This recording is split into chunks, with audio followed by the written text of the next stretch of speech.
Well, I, like many other people out there, watch Yellowstone very closely because we know an eruption at the supervolcano could end life as we know it here in America. And it's something you need to have a plan for, just like a lights out situation. Just something. It hasn't got to be extravagant. I mean, you may not be able to pull off a whole lot, but at least have some kind of plan for if the day happens in your lifetime, you hear that emergency alert, Yellowstone has erupted. What are you going to do? Where are you going to go? That's not going to be the time to try to figure that out. You need to already have that figured out. If you're heading north, south, getting out of the way of this massive plume that is going to dump at least 10 feet of ash across this country. And this is one of those situations where it's not a question of if, but when.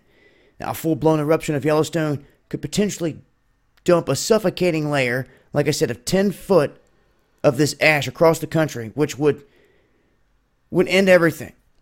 So there's only a couple big events that I see that could change the course of history in terms of this country and where we sit, bringing down the dollar, the economy, ending life as you know it. One, a lights out situation. Two, a volcanic eruption coming from a supervolcano like Yellowstone. Now, on Saturday, Ear Spring erupted plumes of water up to 30 feet in the air. This endangered visitors as debris and rocks were flying into the sky. They're saying that the last known eruption on that scale occurred back in 1957. Also, with the other geysers erupting more frequently, and now events like this, we start to ask, all right, is there something going on in the upper layers of Yellowstone? Of course, there's been the ground rising and lowering over the years as well, swelling back up and then dropping back down, swelling back up in different areas, in different pockets. And it's always been this kind of like keep the quake and the seismic activity hidden type of deal instead of in the open. Now, you can go and you can track the seismic activity at their specific seismic monitors in Yellowstone.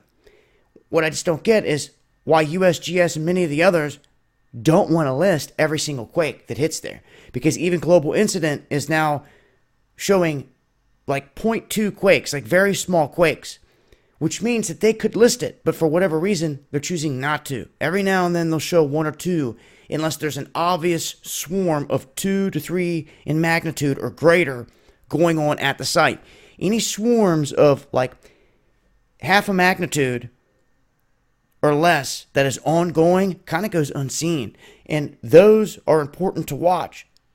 So with all the recent activity this year, with the other geyser erupting or steamboat erupting many times, and now this erupting, and they haven't seen one on this scale since 1957, it's some key things to make note of. But there's always some ongoing change at this supervolcano.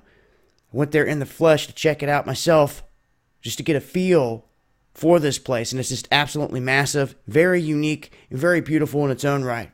But once it erupts, it's a game changer. Wanted to put out this information. It's not like anything is imminent here, but when I put out these videos, I want to make sure that people have a plan, that you have a survival plan. At least think about it. Where are you going to go? Can you answer that question right now? What are you going to do? If not, think about it.